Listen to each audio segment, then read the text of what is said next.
திராவிட முன்னேற்றக் கழகத்தின் தலைமையிலான கூட்டணியில் விடுதலை சிறுத்தைகள் இடம்பெற்றிருக்கிறது. அந்த கூட்டணியில் தொடருவோம். பிற்போக்குவாத சக்திகளின் கைகளில் ஆட்சி அதிகாரம் போய் சிக்கிவிடக்கூடாது. எங்களுக்கு எத்தனை இடங்கள், எங்களுக்கு எவ்வளவு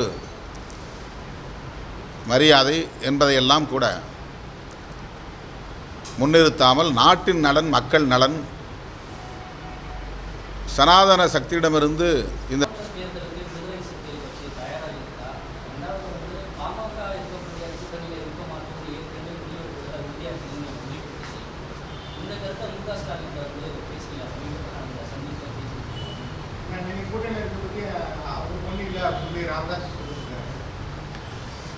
தேர்தல் எப்போது வந்தாலும் அதை எதிர்கொள்வதற்கு நாங்கள் தயாராகத்தான் இருக்கிறோம்.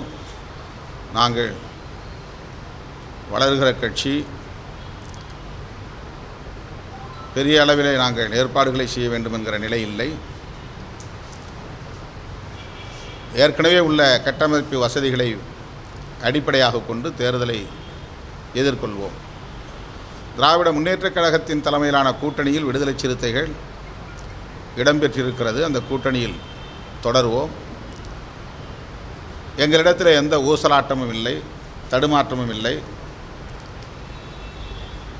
குழப்பமில்லை. திமுக தலைமையிலான கூட்டணி வலிமையோடு தேர்தலை எதிர்கொள்ள வேண்டும். சாதியவாத சக்திகள், மதவாத சக்திகள் தமிழகத்திலே தலை தூக்கிவிடக்கூடாது. பிற்போக்குவாத சக்திகளின் கைகளில் ஆட்சி அதிகாரம் போய் சிக்கிவிடக்கூடாது என்பதில் நாங்கள் உறுதியாக இருக்கிறோம். எங்களுக்கு எத்தனை இடங்கள், எங்களுக்கு எவ்வளவு மரியாதை என்பதையெல்லாம் கூட முன்னிறுத்தாமல் நாட்டின் நலன், மக்கள் நலன்,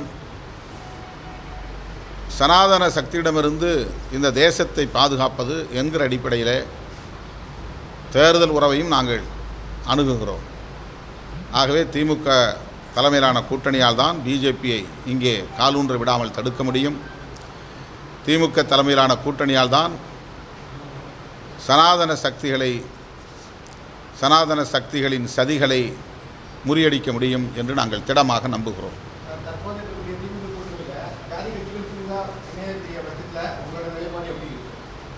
இது 100 விழுக்காடு யூகமான ஒரு கேள்வி. ஆகவே அந்த யூகத்திற்கு நாம் இப்போதைக்கு பதில் சொல்ல இயலாது. திராவிட முன்னேற்றக் கழகத்தில் ஏற்கனவே 10 கட்சிகள் இருக்கின்றன. ஆகவே மேலும் பல கட்சிகளை இந்த கூட்டணியிலே இணைக்க வேண்டும் என்பதற்கான தேவை இருப்பதாக நான் உணரவில்லை. போதிய வலிமை திமுக கூட்டணிக்கு இருக்கிறது. பொதுமக்களிடையே நல்ல ஆதரவும் இந்த அணிக்கு உண்டு என்கிற நம்பிக்கை எனக்கு உள்ளது.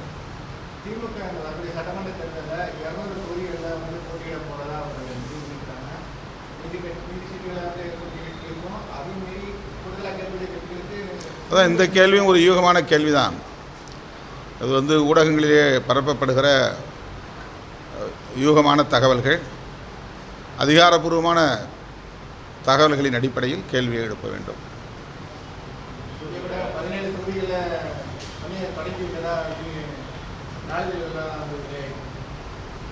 நாங்கள் 234 தொகுதிகளிலும் தான் வேலை செய்ய தயாராக இருக்கிறோம்.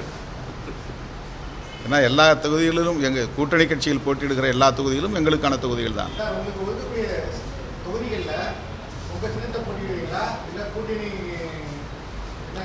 சின்னத்தை பற்றி நாங்கள் ஏற்கனவே உறுதியான நிலைப்பாட்டை எடுத்திருக்கிறோம். 2001 தான் நாங்கள் மாற்று சின்னத்தில் நின்றிருக்கிறோம். தொடர்ச்சியாக சொந்த சின்னத்தில் அல்லது சுயேட்சை சின்னத்தில் தான் நாங்கள் நின்று வருகிறோம். 2006 கூட மணி சின்னத்தில் தான் 2 இடங்களில் வெற்றி பெற்றிருக்கிறோம்.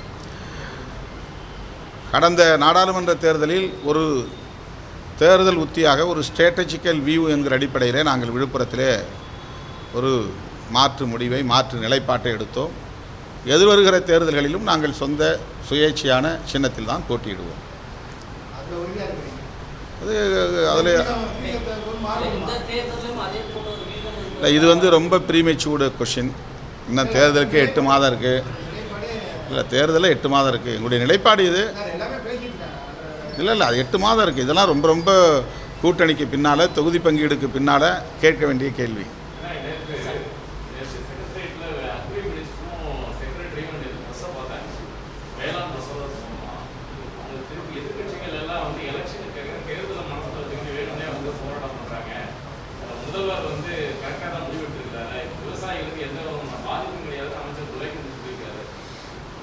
அப்படி தானே டிஃபெண்ட் பண்ணி பேச வேண்டிய ஒரு தேவை இருக்குது அவங்களுக்கு. ஆளுங்கட்சி எடுத்த முடிவை நியாயப்படுத்தி ஆகணும் இல்லையா? அவங்க வந்து மோடி அரசுக்கு உடந்தையாக செயல்பட்டுருக்கிறாங்க. அப்படி உடந்தையாக செயல்பட்டதற்கு அவங்க நியாயம் கற்பிக்கிற முயற்சியில் ஈடுபட்டிருக்கிறாங்க. ஆனால் அவங்க மனசாட்சிக்கு தெரியும் இது எவ்வளவு ஆபத்தான ஒரு நிலைப்பாடு அப்படின்னு. இந்த சட்டங்கள் அனைத்தும் ஏற்கனவே அவசர சட்டங்களாக அறிமுகப்படுத்தப்பட்டு இப்போது நாடாளுமன்ற கூட்டத்தொடரிலே ரேட்டிஃபிகேஷன் பெற்றிருக்கிறார்கள். அதற்கான ஒப்புதலை பெற்றிருக்கிறார்கள். இது வந்து சிறு குறு விவசாயிகளை எல்லாம் ஒட்டுமொத்தமாக விளைநிலங்களில் இருந்து விரட்டி அடிக்கக்கூடிய ஒரு சட்டம். பெருமுதலாளிகளிடத்திலே, இன்னும் சொல்லப்போனால் பன்னாட்டு நிறுவனங்களிடத்திலே விவசாய தொழிலையும் ஒப்படைப்பதற்காக அவர்கள் மேற்கொண்டிருக்கிற ஒரு முயற்சி. இது உழவு தொழிலை நம்பி வாழ்கிற விவசாய பெருங்குடி மக்கள் அனைவருக்கும் எதிரான ஒரு சட்டம். விவசாயிகள், விவசாய கூலி தொழிலாளர்கள், விவசாய உற்பத்தியை நம்பி வாழும் நுகர்வோர், இவர்கள் அனைவருக்கும் எதிரான ஒரு சட்டம். இதில் தனியார் மயமாதல் என்பது முதன்மைத்துவம் பெறுகிறது. விவசாய தொழிலையும் தனியாரிடத்திலே ஒப்படைப்பது என்பது உலகமயமாதல், தாராளமயமாதல், தனியார் மயமாதல் என்கிற கோட்பாட்டின் அடிப்படையில் இந்திய அரசு மேற்கொண்டிருக்கிற ஒரு நடவடிக்கை. அவர்கள் இந்துக்களின் நலன்களுக்காக இந்த முடிவை எடுக்கவில்லை, அல்லது விவசாயிகளின் நலன்களுக்காக இந்த முடிவை எடுக்கவில்லை, விவசாய கூலி தொழிலாளர்களின் நலன்களுக்காக இந்த முடிவை எடுக்கவில்லை. அவர்கள் கார்ப்பரேட்டுகளுக்கு செஞ்சோற்று கடன் தீர்ப்பதற்காக இந்த முடிவை எடுத்திருக்கிறார்கள். இது மிகவும் ஆபத்தானது, வன்மையான கண்டனத்திற்குரியது. இதற்கு துணை போகிற அதிமுக அரசின் நிலைப்பாடு மிகுந்த கண்டனத்திற்குரியது.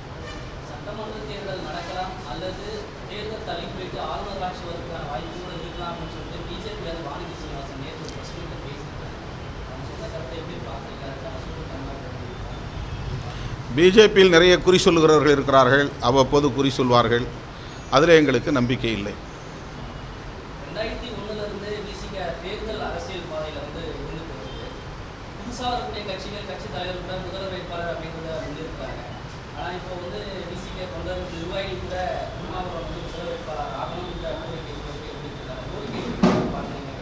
நாங்கள் தேர்தல் அரசியலில் அடியெடுத்து வைத்த நாளில் இருந்து அந்த கருத்தை அல்லது முழக்கத்தை எமது இயக்கத்தின் தோழர்கள் வைக்கத்தான் செய்கிறார்கள். எல்லாவற்றுக்கும் ஒரு காலம் கனிய வேண்டும், அதற்கான சூழல் அமைய வேண்டும். வெறும் கற்பனா உலகத்தில் நாங்கள் சஞ்சரிக்க விரும்பவில்லை. நாங்களே முதல்வர் என்று அறிவித்து தம்பட்டம் அடிக்க விரும்பவில்லை. காலம் கனியும் போது உரிய சூழல்கள் ஏற்படும்.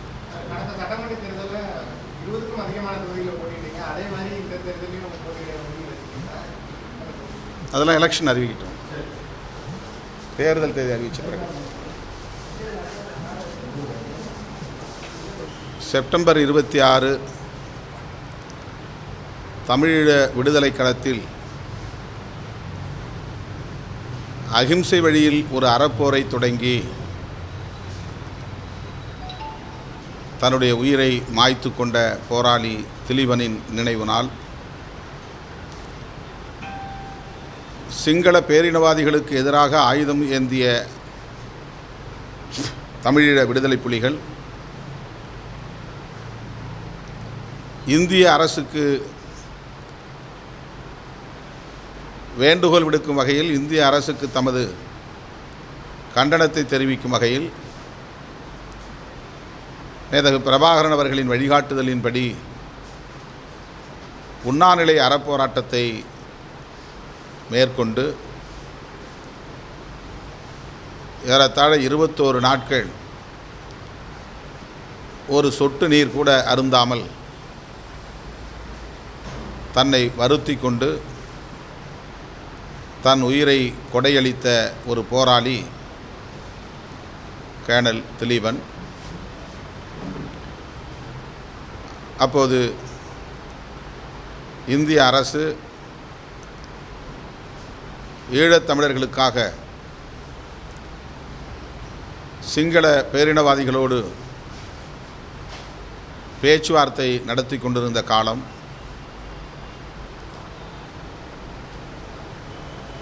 இந்திய அரசு ஒப்பு கொடுத்தபடி சிங்கள குடியேற்றத்தை தடுக்கவில்லை, இராணுவமயமாதலை தடுக்கவில்லை, ஒப்பந்தத்தை நடைமுறைப்படுத்துவதில் தீவிரம் காட்டவில்லை. ஆகவேதான் இந்திய அரசுக்கு அழுத்தம் கொடுக்கிற வகையில் அல்லது கண்டனம் தெரிவிக்கிற வகையில் அகிம்சா வழியில் தமது அறப்போராட்டத்தை தமிழீழ விடுதலை புலிகள் இயக்கம் தொடங்கியது. அதிலே களப்பலி ஆன தோழர்தான் கேர்னல் திலீபன். எந்த நோக்கத்திற்காக அவர் தன் உயிரை மாய்த்து கொண்டாரோ அந்த நோக்கம் இன்னும் நிறைவேறவில்லை. இன்னும் ஈழத்தில் மக்கள் சொல்லனா துயரத்திற்கு ஆளாகி வருகிறார்கள். சிங்கள குடியேற்றம் நாள்தோறும் நடந்து கொண்டே இருக்கின்றன.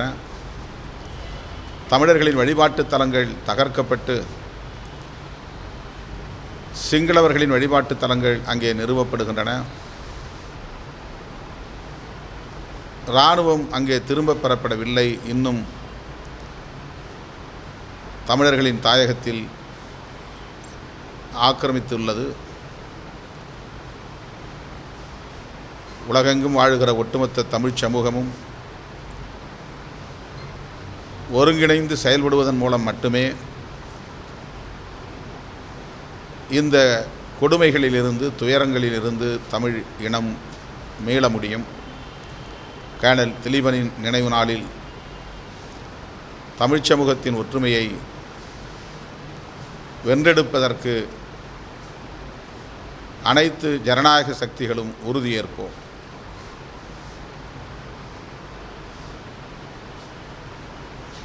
தமிழ் சமூகத்திற்கு மட்டுமல்ல, உலகெங்கும் உள்ள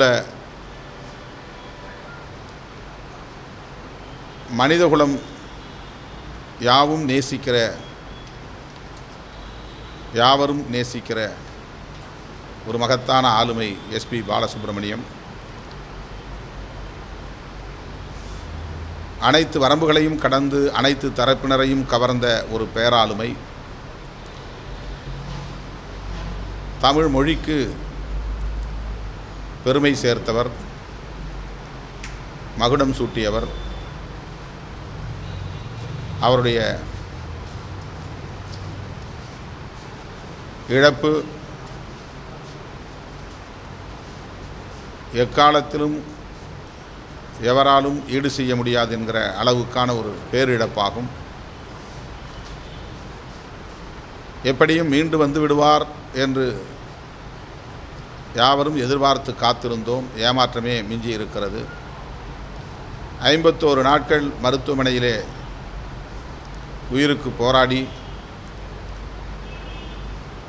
அவர் கொரோனாவின் கோரப்பிடியிலிருந்து மீள இயலாமல் காலமாகிவிட்டார். அவருக்கு விடுதலை சிறுத்தைகளின் சார்பில் எமது அஞ்சலியை செலுத்துகிறோம். அவரை இழந்து வாடுகிற குடும்பத்தினருக்கும் தமிழ் சமூகத்தினருக்கும் எமது ஆழ்ந்த இரங்கலை தெரிவித்துக் கொள்கிறோம். இந்த கொரோனா நெருக்கடியிலும் மோடி அரசு நாடாளுமன்ற கூட்டத்தொடரில் வேளாண்மை மற்றும் வணிகம் தொடர்பான சட்டங்களை அறிமுகப்படுத்தி அடாவடித்தனமாக நிறைவேற்றியிருக்கிறது. நாடாளுமன்ற விதிமுறைகளுக்கு மாறாக ஜனநாயகத்தை நசுக்கும் வகையில் வேளாண் மசோதாக்களை குரல் வாக்கெடுப்பு என்ற பெயரால் குரல் எழுப்புவதற்கும் வாய்ப்பளிக்காமல் மாநிலங்களவையிலே நிறைவேற்றியிருக்கிறது. பொதுவாக டிவிஷன் என்று வாக்கெடுப்புக்கு எதிர்க்கட்சியினர் கோரிக்கை விடுத்தால் அதனை ஏற்று வாக்கெடுப்புக்கு அனுமதிக்க வேண்டும். ஆனால் மாநிலங்களவையில் டிவிஷன் என்னும் வாக்கெடுப்புக்கு அனுமதிக்காமல் குரல் வாக்குப்பதிவு அனுமதிக்கிறோம் என்று அறிவித்துவிட்டு அதற்கும் ஆதரிப்போர் ஆதரிக்கவும் எதிர்ப்போர் எதிர்க்கவும் என்றெல்லாம் சொல்லி அதற்கு கால அவகாசம் கொடுக்காமல் நிறைவேறிவிட்டதாக அறிவித்துவிட்டு வெளியேறிவிட்டார் மாநிலங்களவை துணைத் தலைவர். அதற்கு எதிர்ப்பு தெரிவித்த எதிர்க்கட்சி மாநிலங்களவை உறுப்பினர்களை 8 பேரை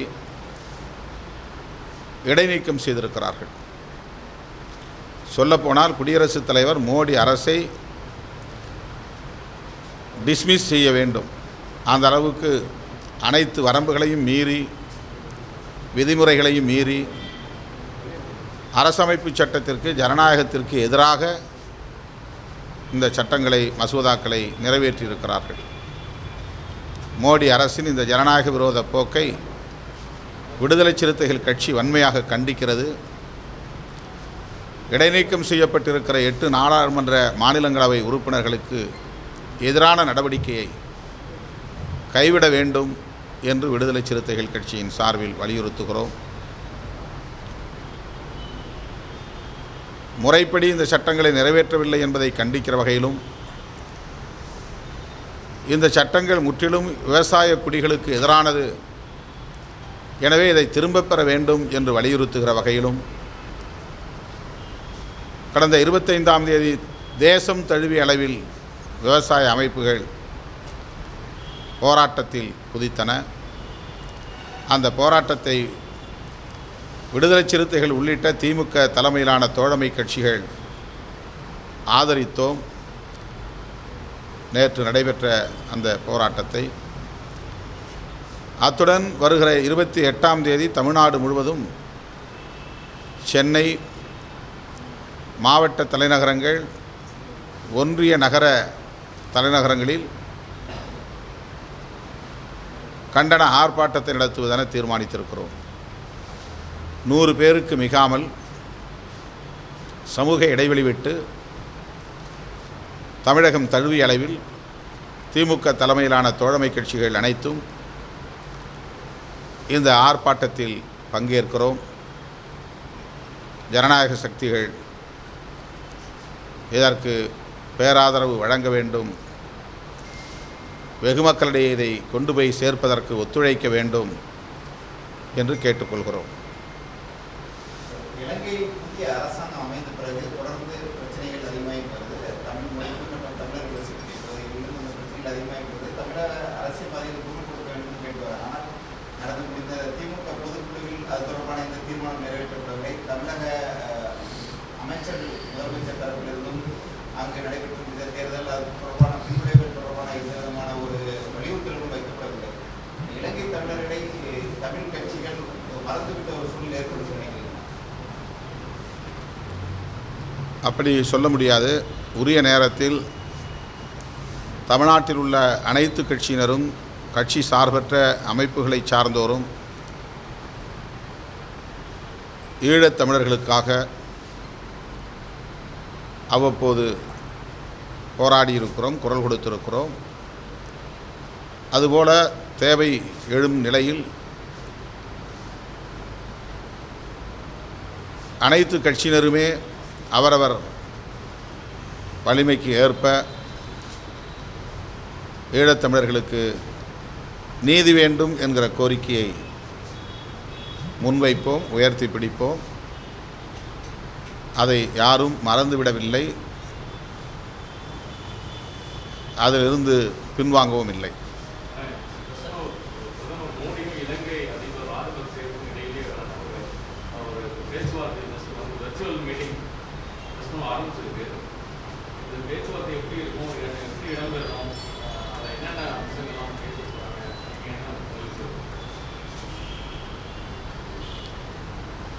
இரண்டு நபர்களுக்கு இடையிலான பேச்சுவார்த்தை என்பதை விட, அல்லது 2 பிரதமர், அதிபர்கள் ஆகியோருக்கு இடையிலான பேச்சுவார்த்தை என்பதை விட, இது 2 ராஜ்யங்களுக்கு, அரசுகளுக்கு இடையிலான ஒரு பேச்சுவார்த்தை. அவர்கள்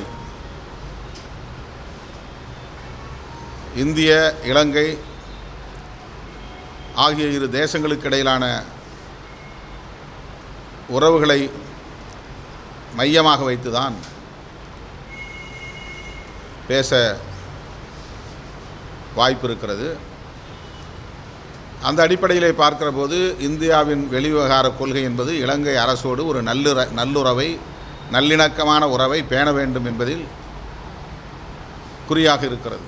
காங்கிரஸ் ஆண்டாலும் சரி, பிஜேபி ஆண்டாலும் சரி, அவர்கள் ஈழத்தமிழர்களுக்காக சிங்கள பேரினவாதிகளை பகைத்து கொள்ள வேண்டும் என்கிற நிலைப்பாட்டை எடுக்கவில்லை. அந்த அரசோடு ஒரு நல்லுறவை பேண வேண்டும் என்கிற அடிப்படையிலான அணுகுமுறைகளையே கையாண்டு வருகின்றனர். தற்போதும் மோடி அப்படிப்பட்ட அணுகுமுறைகளைத்தான் அவர் கையாண்டு வருகிறார். நாம் இந்திய அரசுக்கு உரிய அழுத்தத்தை கொடுக்காத வரையில், சர்வதேச சமூகத்திற்கு ஈழத்தமிழர்களின் பிரச்சனைகளை முறையாக கொண்டு போய் சேர்க்காத வரையில் இந்திய, இலங்கை அரசுகளுக்கு இடையிலான பேச்சுவார்த்தையில் ஈழத்தமிழர்களின் பிரச்சனை முதன்மைத்துவம் பெறாது. ஆகவே ஈழத்தமிழர்களின்